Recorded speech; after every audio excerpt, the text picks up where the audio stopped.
మిత్రులారా, నిన్న మొన్నటి వరకు రాహుల్ గాంధీ రాజ్యాంగాన్ని రచించినట్టుగా ఈ దేశంలో ఎక్కడికి పోయినా రాజ్యాంగాన్ని చేతబట్టుకొని రాజ్యాంగ పరిరక్షకుని లెక్క ఎన్నో పుంకనాలు కొట్టిండు, జనాన్ని పిచ్చోళ్ళం చేసిండు రాహుల్ గాంధీ. ఇలా రాహుల్ గాంధీకి ఏమన్నా సిగ్గు శరం ఉంటే ఆయన కాంగ్రెస్ పార్టీ ముఖ్యమంత్రి రేవంత్ రెడ్డి, ఆయన కాంగ్రెస్ పార్టీ స్పీకర్ గడ్డం ప్రసాద్ ఇచ్చిన తీర్పును రాజ్యాంగానికి వెన్నుపోటు లెక్క అభివర్ణిస్తున్నా. మిత్రులారా, ఈ రాహుల్ గాంధీకి సిగ్గు శరం ఉన్నా ఓ Congress party social media Paytm కుక్క లెక్క ఇచ్చిన తీర్పును చూసైనా రాహుల్ గాంధీ దేశంలో మళ్ళొక్కసారి రాహుల్ గాంధీ రాజ్యాంగాన్ని పట్టుకోవద్దు, నా రాష్ట్రంలో కాలు కూడా పెట్టద్దు, అలాంటి దుర్మార్గమైన తీర్పిచ్చిర్రు ఇలా కాంగ్రెస్ పార్టీకి సంబంధించిన స్పీకరు రేవంత్ రెడ్డి ఇన్స్ట్రక్షన్ మేరలో. మిత్రులారా, ఇక్కడో బ్రిటిషోడు స్థాపించిన కాంగ్రెస్ పార్టీకి ఈ దేశం మీద ప్రేమ ఉండదు, హిందూ ధర్మం మీద గౌరవం ఉండదు.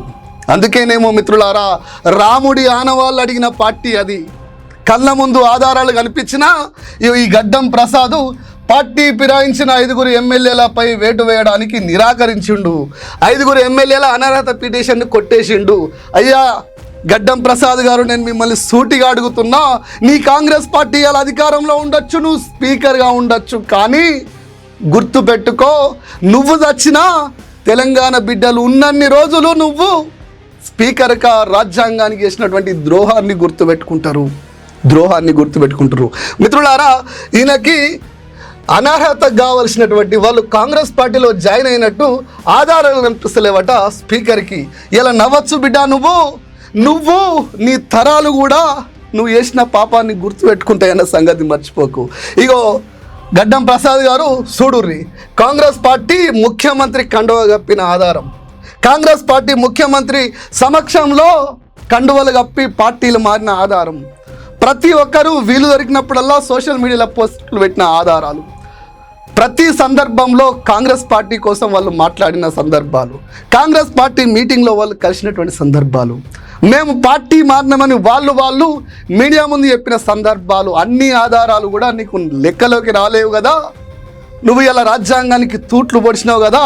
గుర్తుపెట్టుకో ప్రసాద్ గారు, నీ చరిత్ర ఈరోజే కథం, దాన్ని దేవుడు కూడా మార్చలేడు, రాసి పెట్టుకో. మిత్రులారా, ఇది ఒక్కసారి చూడండి. ఎమ్మెల్యే కేసులో స్పీకర్ తీరుపై ఎస్సీ ఆగ్రహం. ఎస్సీ అంటే సుప్రీంకోర్టు ఈ గడ్డం ప్రసాద్ పైన, ఈ స్పీకర్ పైన ఆగ్రహం ఎట్లా వ్యక్తం చేసిందో తెలుసా మిత్రులారా?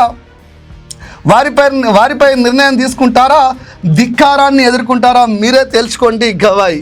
నూతన సంవత్సర వేడుకలు ఎక్కడ జరుపుకుంటారో స్పీకర్ నిర్ణయించుకోవాలి. ఇవాళ నీ ముఖ్యమంత్రి, నీ కాంగ్రెస్ పార్టీ, నీ స్పీకర్ హోదా నిన్ను ఎలా నూతన సంవత్సరాలు నీ ఇంట్లో జరుపుకుంటావేమో, కానీ ఈ ప్రభుత్వం కూలినాక చరిత్ర పుటల్లో చీకటి రోజులు జరుపుకోవాల్సి వస్తుంది స్పీకర్ గారు, గుర్తుపెట్టుకోండి. మళ్ళీ చెప్తున్నా మిత్రులారా, Congress party double standards, double games Telangana ప్రజలకు అర్థమైంది. నోరుతోటి నవ్వి నొసలతో ఎక్కిరించే చిల్లర చేష్టల కాంగ్రెస్ పార్టీకి ఖచ్చితంగా తెలంగాణ ప్రజలు బుద్ధి చెప్తారు. Speakers disqualify all 6 rebels Congress. ఇది హిమాచల్ ప్రదేశ్లో జరిగింది. హిమాచల్ ప్రదేశ్లో రెబల్ కాంగ్రెస్ వాళ్ళు పార్టీ మారితే ఎట్లా డిస్క్వాలిఫై చేస్తారు?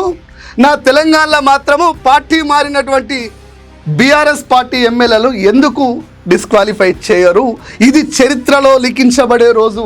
ప్రసాద్ గారు, కాంగ్రెస్ పార్టీ, రాహుల్ గాంధీతో సహా అందరూ గుర్తుపెట్టుకునే రోజు వస్తుంది. డబల్ స్టాండర్డ్స్ వద్దు